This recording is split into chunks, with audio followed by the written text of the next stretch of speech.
Que coisa. 1h20, vamos dar sequência então aqui. Amanhã então sai o outro finalista aí da Copa do Mundo Feminina. Austrália e Inglaterra decidem a vaga para ver quem é que pega a Espanha na grande decisão. Alexandre Senechal, jogadores do Coritiba se reapresentando após a folga de ontem.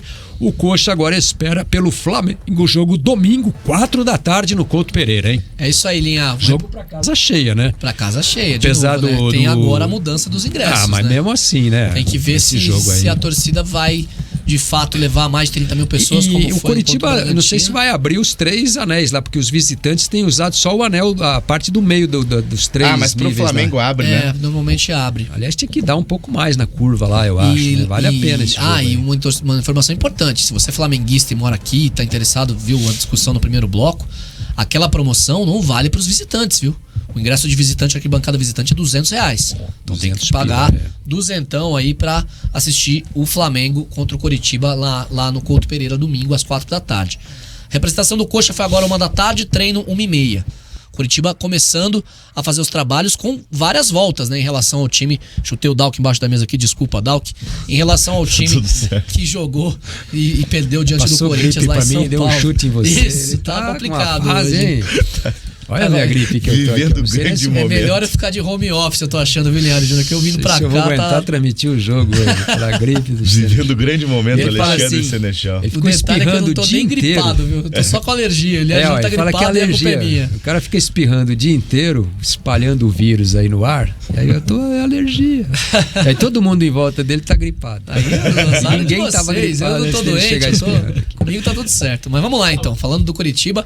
Reapresentação do Coritiba foi hoje 1 da tarde, treino 1h30 no CT da Graciosa, e o Coritiba com várias voltas, né? Tem, além do técnico Thiago Kozlowski e não Dombrowski, como eu disse ontem, Felipe Dalk, e também do Reginaldo Nascimento, o auxiliar, o Coritiba terá os retornos do Jamerson e do Bruno Gomes, que estavam suspensos na partida diante do Corinthians e voltam normalmente ao time titular. O Jamerson, a gente já sabia, é o titular da posição, mesmo se o Vitor Luiz estivesse à disposição, ele assumiria a vaga na ala esquerda, na lateral esquerda do Coritiba.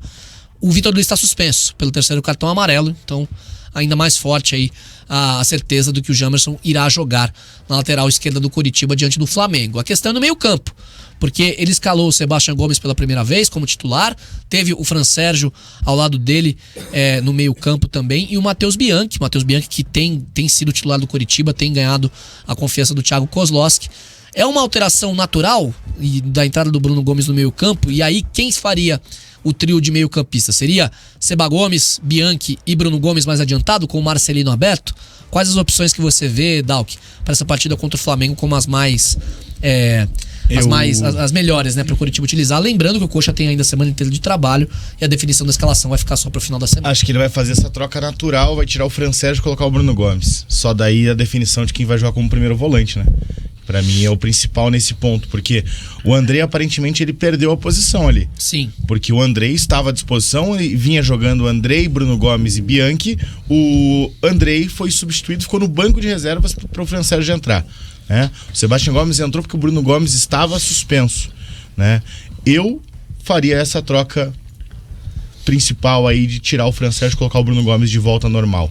E tem mais um que a gente não colocou aqui na lista, melhor, né? Funcionou foi o Liseiro, mas o Liseiro entrou contra o Corinthians, voltou de lesão, ficou no banco contra o Bragantino, voltou de fato contra o Corinthians, e era um cara que vinha sendo titular do Coritiba no início do ano. Mas eu acho que o Sebastião Gomes ele vai acabar entrando nesse time como titular ali sem muita dificuldade. Assim, o que melhor funcionou foi Andrei, Bruno Gomes e Bianchi, né? Esse trio no meio campo do Coritiba, com o Marcelino aberto pela esquerda, né? Também. O Marcelino aberto lá pela esquerda, o Robson na direita e o Diogo Oliveira na referência, né?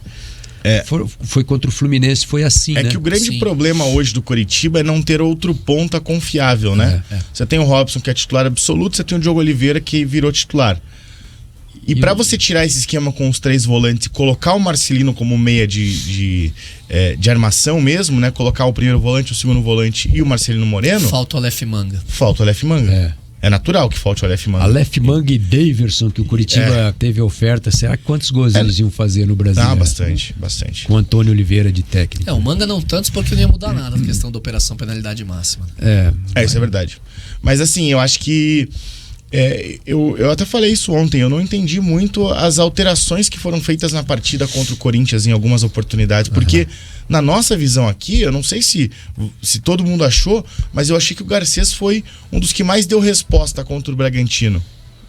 E daí chegou pro jogo contra o Corinthians. Um cara que deu muitas opções pelo lado, né? Então, ser bastante acionado. Eu não concordei na opção contra o Bragantino da entrada do Caio. Eu optaria pelo Lucas Barbosa naquele momento por conta da estatura, para bater de frente com o Luan Cândido.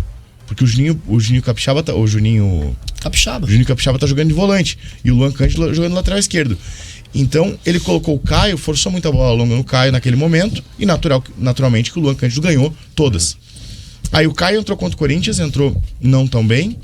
Entrou o Barbosa e entrou o Juan centroavante, né? O Barbosa jogou depois como centroavante quando o Diogo entrou. Isso. E entrou o Juan Cis.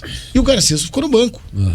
Então, assim, eu não consegui entender as opções de fato. Talvez estratégia de jogo, é claro que existe. Mas para essa mudança de posicionamento que eu poderia fazer, não sei se nesse jogo específico, mas eu gostaria de ver o Coritiba jogar igual jogou contra o Goiás, por exemplo. Que era com Estão sugerindo aqui, o João Vitor Alves está dizendo assim, tem que entrar o Pinho e o Diogo ir pra ponta. Pode ser também. É uma possibilidade porque o Diogo Oliveira no México jogou muito de ponta. Então. Apesar dele ser um cara muito alto, tá mais de 1,90 né? de altura, ele jogou muito na carreira dele como um ponta. Eu acho que seria legal, seria interessante. Um teste, por que não? Um Pinho como um falso 9 saindo da referência, você ter os pontas mais agudos. Só que você muda um pouco da característica do time daí. Por quê? Porque você tem Robson e Diogo, que são jogadores que têm um trato mais... E o Robson de centroavante ali, com o Diogo aberto pela ponta... Não, daí eu não faria essa. E Caio ou Lucas Barbosa... Lucas, né? Lucas Barbosa. A questão é a entrega do Robson, né, Linhares? Mas o Robson é versátil. Ele, na qualquer posição das três ali, ele pode, né? Numa eventualidade. Nesse caso, eu não colocaria esse time com o Diogo de ponta e com o Robson de ponta, porque você perde muito a questão do 1 contra 1. Você não vai ter 1 contra 1. Porque o Robson é driblador e o Flamengo e o Diogo também não. São dois jogadores de arrasto. E o Flamengo é o seguinte, né? O Flamengo tem um meio-campo respeitável. Se você entrar com meio campo só com dois caras de marcação, por exemplo, Andrei e Bruno Gomes, ou Bruno Gomes e Sebastião Gomes ou Bianchi, você vai perder o duelo do meio campo e vai perder o jogo, né? Então eu penso que, na minha opinião, a melhor formação é com Bianchi, Andrei e o Bruno Gomes, o Marcelino de um lado, o Robson do outro e o Diogo centralizado. Eu acho que vai ser mantido essa estrutura, que foi a estrutura que ele utilizou contra a equipe do Fluminense. O Fluminense deu muito certo. E deu muito certo. Ele tinha já usado, na verdade, contra a equipe do Cruzeiro também, né? Cruzeiro, Tinha usado contra o Cruzeiro nessa estrutura. Aí mas não tinha o Diogo Oliveira nesse não tinha o Diogo. O Diogo não estava inscrito ainda. Isso, jogou o Pinho. Jogou o Pinho, exato. Aí ele mantém o... Mal, inclusive. Mal. Perdeu um gol. Aí ele mantém essa estrutura contra o Fluminense e dá muito certo. Sim. Porque ele consegue neutralizar, consegue sair no contra-ataque. Ótimo jogo do Coxa. Só que nos últimos jogos ele também manteve essa estrutura. E ele já não tinha mais o Manga, também não deu né? certo. Ele já não tinha mais o Manga, né? Exatamente. Ele tinha o Manga contra o Goiás, que foi a primeira vitória, né? Do time no campeonato. O Manga fez aquele gol... Puscas que ou pariu. O Manga tava contra o América também. Que é? O Manga jogou contra o América também. Contra o América também, né? Aí contra o Cruzeiro já o Manga não joga, se eu não me engano. Não joga, exato. Porque aí jogou Pinho, jogou Caio César na direita, Pinho e Marcelino. Que o Manga tinha ficado suspenso contra o Cruzeiro. Tomou amarelo, Daí veio a situação já da penalidade máxima, ele já não joga contra a equipe do Fluminense.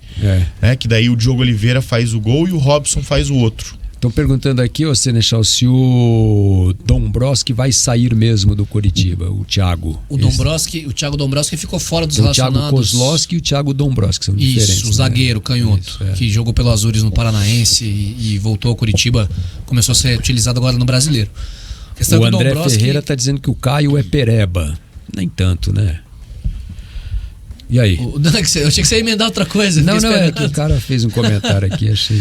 O Thiago Dombrowski, ele ficou de fora dos relacionados contra o Corinthians e não foi a São Paulo por uma proposta do futebol belga, né, para levar o zagueiro do Coritiba de 19 anos. A questão é que enquanto não resolver o negócio, se for vendido ou não, a tendência é que o Thiago não seja utilizado pelo técnico também Thiago Kozlowski. E agora você tem o Reinaldo, né? Tem o Reinaldo. Que entra nesse caso do zagueiro canhoto, que Exatamente. só tinha o Thiago Dombrowski naquele momento. Você vê, né? Hoje nem se fala do Jean Pedroso muito, torcida, né?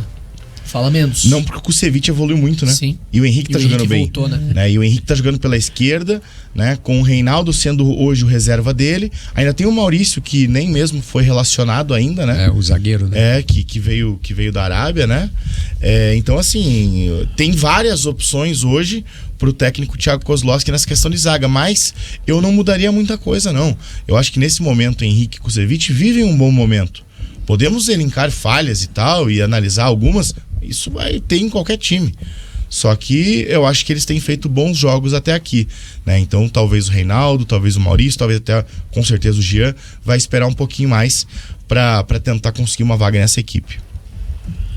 É isso, né? Mandar um abraço aqui, Linhares. Recebi uma mensagem aqui do meu grande amigo Guilherme Farinhaque, né, sobrinho do José Carlos Farinhaque, que foi presidente do Atlético, tá nos acompanhando não aqui. Não é filho, então, né? Você falou não, que eu falei que era filho, neto. Tomou uma dura. Falei que era neto, outro dia ele tá acompanhando. Ele mandou aqui uma foto aqui, marmitão e prestigiando o amigo. Tá comendo uma marmita e tá vendo a gente no computador. Farinhaque. Grande abraço. Tá pelo YouTube lá, grande Farinhaque, um abraço. O Farinhaque que foi presidente do Atlético, né? Ele que começou a Arena da Baixada, assim, as reformas. O pai da Arena, né?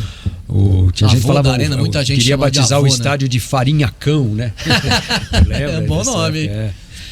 Assim, ele fez lá, ele levantou um tobogã atrás lá, ele ampliou bem a capacidade do estádio, né?